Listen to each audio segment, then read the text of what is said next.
로봇공학과 김종민 발표 시작하겠습니다. 우선 제가 해결할 문제는 리오리엔테이션입니다. 이건 로봇이 어떤 물체를 잡아서 특정 목표 포즈로 이동시키는 작업인데요. 이때 포즈는 위치와 회전을 포함하기 때문에 고난이도 작업에 해당합니다. 이 해결을 위해서 저는 차량용 커넥터를 대상 오브젝트로 선정했고요. 그 다음에 핸들은 이제 테솔로의 DGOF 20자유도 핸들, 그리고 로봇암은 쿠카의 협동 로봇을 사용했습니다. 이 로봇을 통해서 이제 리오리엔테이션을 구현을 하고, 그때 이제 로봇 핸드가 어떤 파지 자세로 커넥터를 잡는지, 그게 탐구 목표입니다. 다자유도 핸드와 로봇을 강화학습으로 구현한 사례를 찾아봤는데요. 우선 아이작 짐에서 그 쿠카랑 알레그로 핸드로 이걸 구현한 것을 찾아볼 수가 있었습니다. 그래서 많이 참고를 했던 논문이고, 이 환경을 아이작 랩에서 좀 더 업그레이드해서 구현해서 제공하는 환경이 있는데요. 저는 이 환경을 사용해서 제 도메인에 맞게 수정하여 사용을 했습니다. 그 다음에 옵저베이션입니다. 우선 물체의 현재 상태를 보는데요. 이때 회전 상태를 보는데 그 포지션에 대해서는 직접적으로 관측을 하지 않습니다. 그리고 목표 포즈 같은 경우는 포즈를 포함해서 총 10개의 값을 관측하게 됩니다.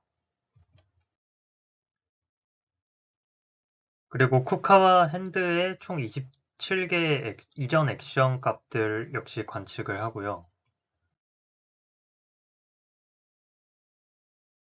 그 다음에 이제 손 끝에서 물체와 컨택이 생겼는지 안 생겼는지 여부를 관측을 합니다.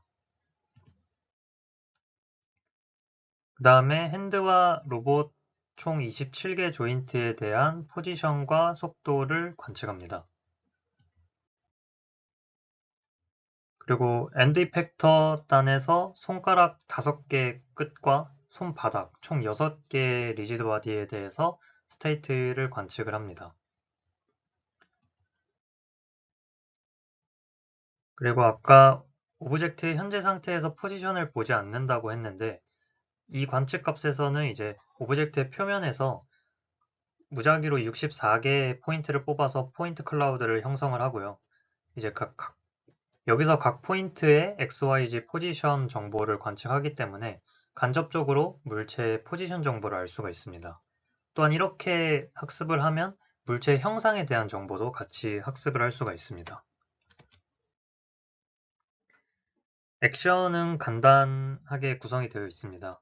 로봇의 총 27개 조인트에 대해서 조인트 각도를 액션으로 출력을 하고요. 이때 출력은 변화량이기 때문에 0.1을 곱한 다음에 이전 액션의 목표 조인트 값에 업데이트를 해서 사용을 합니다. 리워드입니다.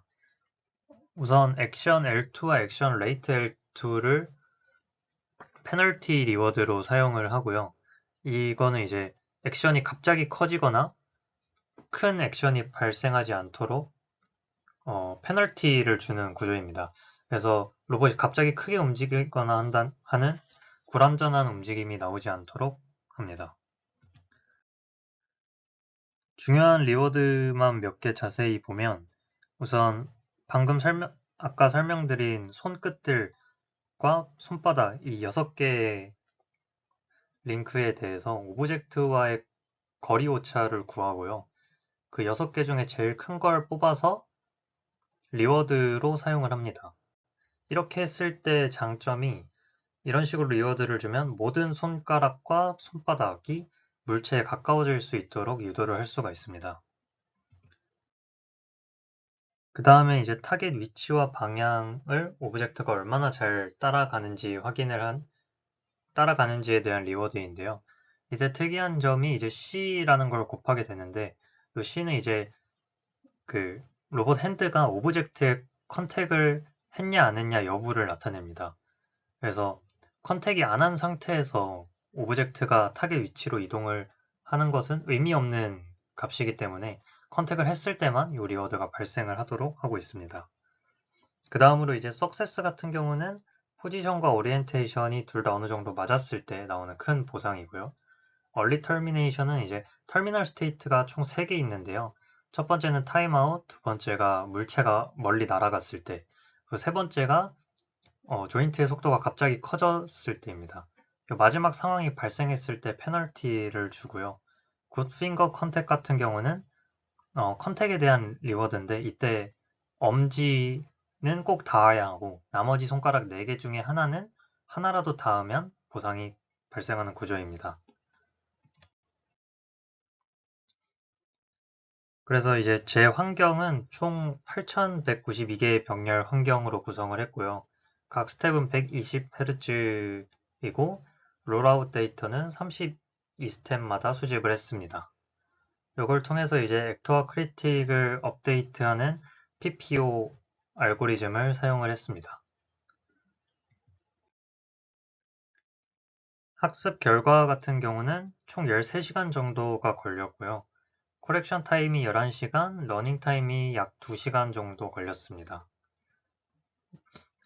아래 리워드 곡선을 보면은 학습이 진행됨에 따라서 그 석세스 리워드가 계속 커지는 걸 볼 수가 있고요. 오리엔테이션과 포지션 트래킹 리워드도 천천히 올라가고 있는 것을 볼 수가 있습니다. 그리고 같은 X축에 대해서 이제 오른쪽에 오리엔테이션과 포지션 에러가 있는데요.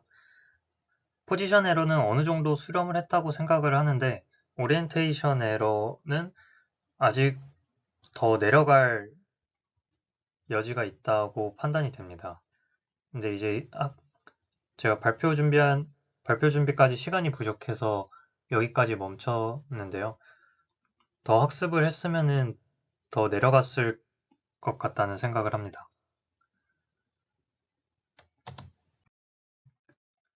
네, 이제 데모 영상 보여드리겠습니다.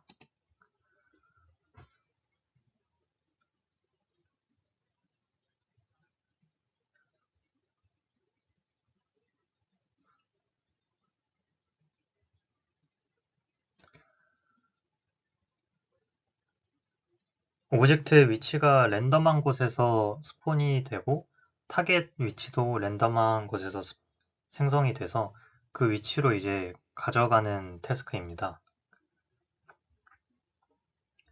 처음에 제가 탐구하고자 했던 이제 물체를 파지하는 손 자세 같은 경우는 제 예상과는 다르게 이제 5개의 손가락을 모두 쓰지 않고 2개의 손가락은 아예 뒤로 빼놓고 3개의 손가락으로만 파지하는 것을 확인할 수가 있었습니다.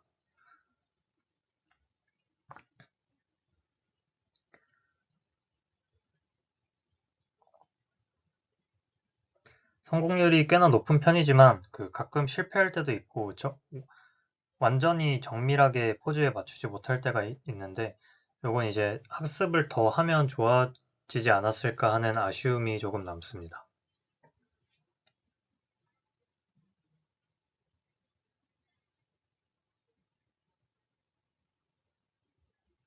네, 이상입니다. 감사합니다.